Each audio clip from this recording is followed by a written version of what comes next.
pretend somehow they suffered along with black folk. And therefore, whatever program is created under this misguided label called minority, that they are equal to you and over you.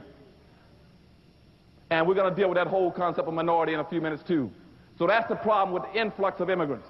And what they are doing is coming into the country and doing what we've never been allowed to do and we've never been bright enough to do in some senses, is to build your own communities. You got to build your communities. You see, every group that when they leave their homeland, the last thing they do is look in the mirror. They look in the mirror and say, I'm going to America. And I'm going to go to America, I'm going to find me a community or neighborhood. Or I'm going to build one with people who look like me. And so that's why you go all over this nation, where they're coming out of Asia, you will find Vietnamese towns all over California, little Cambodias. You'll find a Chinatown in every major city. You'll see the Hispanics come in. They'll build a little Mexico, a little Havana, a little Hialeah. You find little Italys, French towns, German towns, Greek towns, Polish towns, but you cannot find one black town.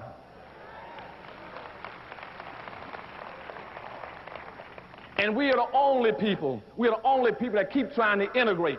We're the only people, rather than looking in the mirror and saying, I see somebody that looks like me, I want to go find and build me a community of people who look like me. We're doing just the opposite. That's your second problem, is inappropriate behavior of black folk. We keep looking in the mirror and saying, I want to get away from everybody that looks like me. You can't have any power and wealth doing that. If you don't have a community, you cannot rebuild Los Angeles without a black community. If I cannot come in this city, you can tell me where every black lives, where he stays, where he works. You don't have a community.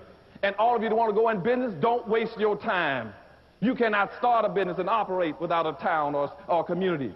Why can't you do it? Because without a community, you have no market. If you don't have a market, every black is going to go by your store at 200 miles an hour, heading for the suburbs and heading for the malls.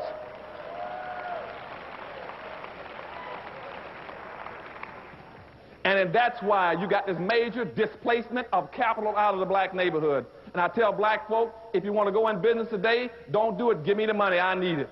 Because you're going to go bankrupt. 80% of all black folk that go into business under the present system, you will go bankrupt within 2 years. You will lose your money within 2 years because you don't have a market. And see, that's how the other groups function. They have their own markets, their own communities. And we're going to talk about that a little later on, too. See, the good Reverend Dr. Price, he gave me 2 hours to talk to you all, so I'm going to get to all those points, okay?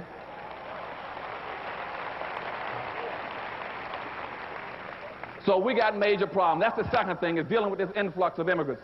And what I'm telling you is that they're not coming in here to be your partner or your ally. They're coming in to compete with you.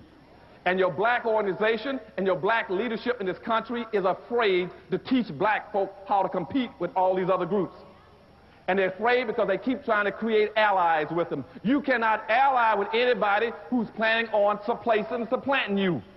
You see, if you go check the Council of La Raza, you check the Council of Salala, if you check the National Hispanic Defense League, if you check the National Hispanic Party, the first thing that all of them have is to change the issues in this country from white and black to white and Hispanic. They're planning on supplanting you. When the National Hispanic Party started in Miami in 1974, I was in the governor's office there. I was the only black in politics. That was the first item on their agenda, saying by the year 2000, they want to take blacks out of the equation. And that's why, as Dr. Price just said, that's why they control South Florida. They play to win. We play to play. Okay? And when I leave here today, I want you all forevermore in helping Dr. Price to play to win. Okay?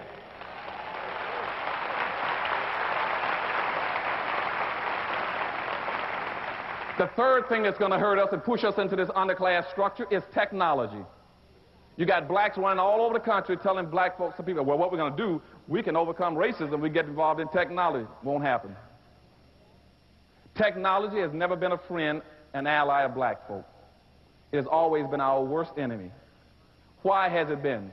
Because you see, racism has always kept us in our place. And technology has always come along and run over that place. That's why technology has always been our enemy. See, when you keep a black man as the porter, and all of a sudden you come along with a floor sander, he's gone. You keep him as the elevator operator, and you put a computer in the elevator. You keep him as the dishwasher, and you get an automatic dishwasher. You all understand what I'm telling you? So when black people come to you telling you, well, you get technology, no. You say, no. What we have to do is to get control of, get behind technology so to stop running over us. And I got friends in Washington, D.C. going all over this country telling black folk, you got to get into the information highway. And you can overcome racism. Whites were not that dumb. You cannot get on the information highway and overcome racism. Because the information highway is like any other highway. It's a transportation system. And what you should be asking yourself is, what are you transporting? If you don't have anything to transport, you can't get on the information highway. So what we got to be talking about as black folk is owning and controlling. It's just like when they invented the highway, the airplane system, the shipping system, the train system. It didn't advantage black folk because we never owned the trains, the planes, and the ships. What we got to do right now, starting with your church, is try to figure out how we can own and control more. Then the highway makes sense to us. Okay? Now, and that's why right now in Washington, D.C., the Office of Technology's last report says that the people going to be hurt most by technology are going to be black folk. And a fellow named Jeremy Rickman has a book out called The End of Work. And he is the director of the National Economic Trends for Washington, D.C. and nationally. He's the guy to put out these trends. He put a book out, and his book, Chapter 5, talks about what technology is going to do to people, and he uses black folk as an example. And I went and sat down and talked with him. And what he says to Dr. Anderson, he said, my publishers tried to make me take that chapter out of the book. He said, I fought to keep it in.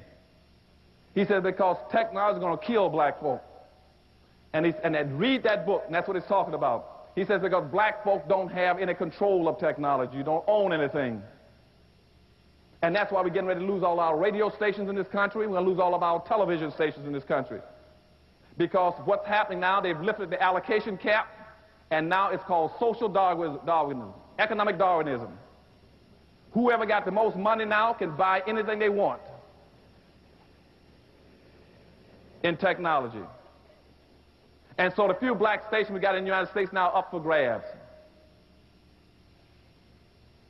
And as a matter of fact, even the cable system is going to be up for grabs because we don't have the money and resources. We can't compete with the whites now who want to buy all the systems. And once that happens, you can't get your information in.